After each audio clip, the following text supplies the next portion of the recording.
Raiders Nation, let's talk about the latest move from the Silver and Black. The Raiders are bringing back cornerback Darnay Holmes. He was part of the team last season, and now they've decided to re-sign him on a one-year deal. Let's break down what this means for the team. Holmes played for the Raiders last season, finishing with 30 tackles, no interceptions, and 3 pass breakups. According to Pro Football Focus, his overall grade was 54.1. He earned a solid 70.7 for run defense but struggled in coverage with a 49.5 grade. With Holmes back, let's take a look at the updated Raiders cornerback depth chart. The team recently added Eric Stokes, and they're clearly focused on creating competition at every position. One player to watch is Jacorian Bennett, who was the top cornerback for the Raiders last season. He'll be looking to prove himself again and compete against the other defensive backs on the roster. Now, whenever the Raiders make a move, I always ask, what's the connection? In Holmes' case, he actually has 3 strong ties to this coaching staff. I'll break down those connections in just a moment. But first, let me know what you think. How would you grade this signing? Right now, we don't have the full details of Darnay Holmes' contract, but the news is out. Jordan Schultz actually messaged me about it, and of course, I was already on it. Now let's talk about this signing. How would you grade it? For me, I'd give this move a C grade. It's an average signing.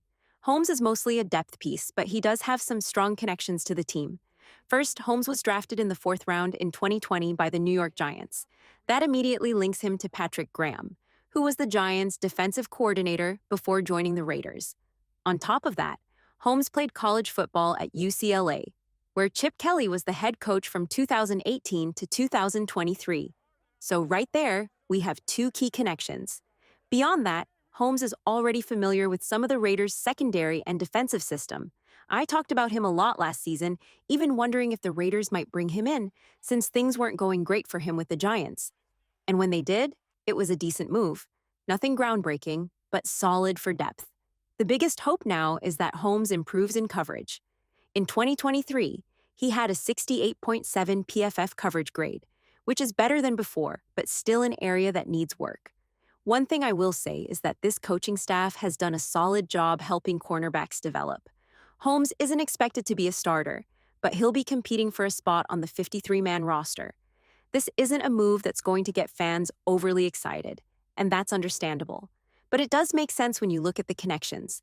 Patrick Graham and Chip Kelly both know him well. I know Raiders football is still a long way off, but free agency moves are keeping things interesting. With the addition of Darnay Holmes, let's take a quick look at what the Raiders have done so far in free agency.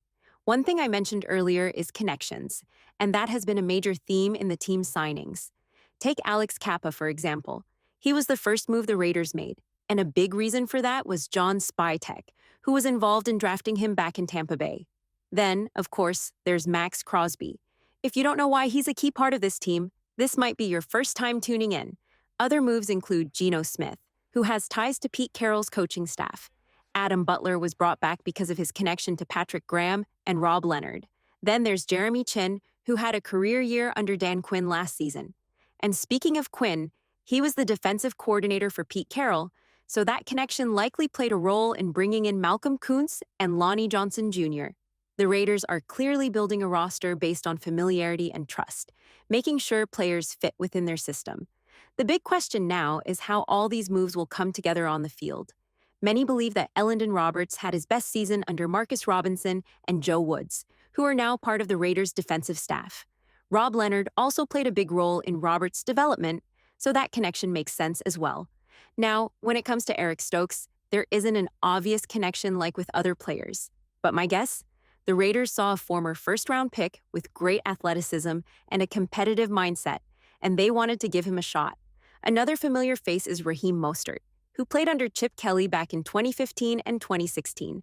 And now we have Darnay Holmes returning, which continues the trend of bringing in players who already know the system and coaching staff. I know a lot of Raiders fans want to see bigger moves, especially since the team has the cap space to spend. As of this morning, before the Holmes contract details were out, the Raiders still had a top 7 salary cap in the league. If I had to guess, Holmes' deal is probably in the $1.2 to $1.5 million range. Not a big hit to the budget. One reason the Raiders seem to be playing it safe is dead money. They don't want to keep rolling it over year after year. Right now, They're focused on cleaning up mistakes from past regimes instead of overspending on quick fixes. That said, losing players in free agency is always tough. Seeing guys like Elandon Roberts, Trevin Morig, Harrison Bryant, Alexander Madison, and Marcus Epps leave definitely hurts. But teams that believe in their ability to draft, well, also keep an eye on compensatory picks. The Raiders are now in a position to get an extra fourth, fifth, and sixth round pick next season, which could help build for the future. These players are not only incredibly skilled, but they also have a strong belief in their own abilities. Earlier today, I released a video discussing some potential free agent targets. To be honest, I didn't include Darnay Holmes in that video because his name wasn't big enough to warrant a mention. The video focused on players I'd consider signing, ranked from top to bottom. I also talked about which positions I think the Raiders should focus on in free agency and which ones they should hold off on until the draft. You can find that video linked in the comments below for more details. Now let's get back to Darnay Holmes. He's rejoined the Las Vegas Raiders on a one-year deal. The connections with Patrick Graham and Chip Kelly make it clear why the Raiders decided to bring him back. It'll be interesting to see if he ends up making the final 53-man roster. But the key takeaway from this signing is the competition it brings to the defensive backroom. This move shows the Raiders are committed to strengthening their squad. It's also a reminder that the NFL is a league driven by relationships and connections. Thanks for tuning in.